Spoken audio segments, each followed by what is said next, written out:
What is going on, everybody? Welcome back to Phones and Drones.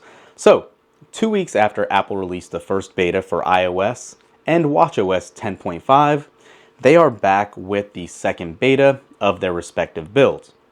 So, having said that, if you missed our first video on watchOS 10.5, spoiler alert here, we were very disappointed. Not too many new features discovered.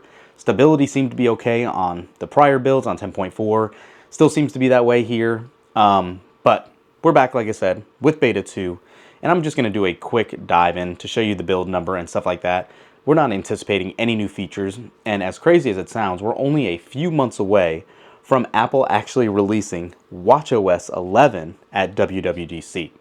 So let's jump right into this video. Comment down below, what is your most requested feature you want to see Apple implement? Clearly they must be at some brain fog, we'll say, or some developer bump and hurdle, because we haven't seen a lot of new features added to these watches in a while. The last significantly large one was that double tap that is limited in nature, I guess you can say. So yeah, let's take a look, comment that down below, and let's go. So watchOS 10.5 Beta 2 just finished installing, and I do want to call attention to a couple things here that is somewhat surprising. So first things first, what's interesting is the actual widgets themselves on the home screen did take a lot longer to populate than normal. Fine, not a big deal. But the watch itself on all corners, so top, left, front, back, whatever, including the actual sensors themselves, got really warm. Traditionally, it's never gotten this warm in the past, so it's just a call out I wanted to mention, just because we always do talk about heat management on iOS updates and how poor that is. Hopefully it's not a significant issue, and maybe it's just something that happened with this Ultra 2 during this update, but nonetheless, I do want to just call that out for you guys. So let me set this down. Let's look at the basic stuff and go to General and About, and to look at this build. And as you can see here, this version of 10.5 is now 21T5555D. So unlike last week, the actual build numbers aligned. This does not, because we are currently on an E build of iOS. This is a D build, signifying that it is a little more ahead of schedule than what you were getting on iOS. Not a big deal, but I do just want to throw that out there for you guys to be aware. Also, if you guys noticed, we are already seeing an issue, and I don't know, again, is this an iOS 17.5 Beta 2 bug or a watchOS 10.5 Beta 2 bug, but under software updates, it was showing there was one. However, now it is showing there's nothing there. But what was weird is before I started recording this video, beta updates automatically actually turned off. So I'm glad to see it did kick back on. I've never seen that before, but it's just something to be aware of. Nonetheless, it looks like it cleared out now. Could have been a delay since the update just finished. So moving on beyond that, let's go ahead and quickly check gestures to see if we have any updates here. Unfortunately, no, still as limited as it was before. Let's jump into the watch itself now and check out how fluid everything is working. Battery came up perfectly fine. Let's jump into weather again. Let's go ahead and just jump around to Vegas. And everything seems to be scrolling just as smooth as it was in Beta 1. We didn't have any issues from the jump street with Beta 1, luckily. So that's good to see. Seems like all of the other apps are actually working pretty well also. Let's go ahead and actually jump into the App Store again too, and see how long it'll take to load initially. Not too bad at all. So this is all very good to see.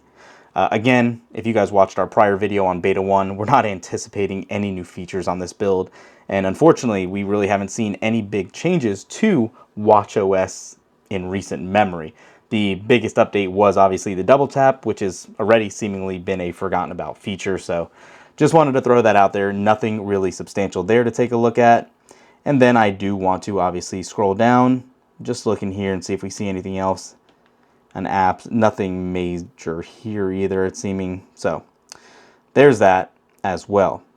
Same in general settings. Yeah, there's just not too much going on. It's pretty surprising, I should say, that there's not too much here. But again, we are so close to watchOS 11 coming out. That could be why. Let me throw this on really quick and test out that double tap to see if it is still as consistently working as it has been, or if beta 2 kind of gave us issues on this. And you can see actually it's kind of unresponsive. There we go, we're getting a little action now. Switch fingers up. Yeah, it seems to be working okay for the most part.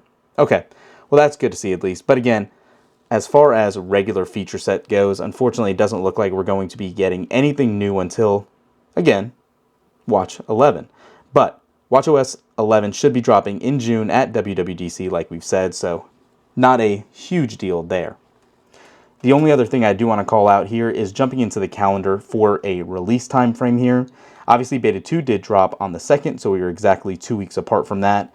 Traditionally, we should start seeing weekly releases with Beta 3, so the 23rd we should get another beta, and hopefully on the 30th as well, and then we should be nearing the home stretch of the beta process here and getting the final release within the next month or so in May. So again, sorry about the boring video, guys. Truly, Apple's just not giving us much to work with here. The last big thing to touch on is obviously battery life. We had a couple of days with issues with battery life.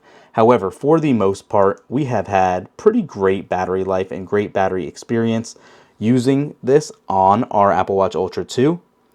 The battery health has seemingly been, pretty well. And you guys can see here, maximum capacity still is at 100%. So I'll take it. You're getting your all-day battery life still, for the most part, on your Apple Watch Ultra, which is great. Apple Watch Series 9, maybe not so much. I've had some issues and some people reaching out saying it was draining substantially quicker than before. But again, your use and mileage will vary depending on the level of alerts and interaction. So, for the most part, guys, that's it for this one again. Hopefully we'll get some other new features and some stuff to talk about with Beta 3. But for now, we'll catch you in the next one. Peace.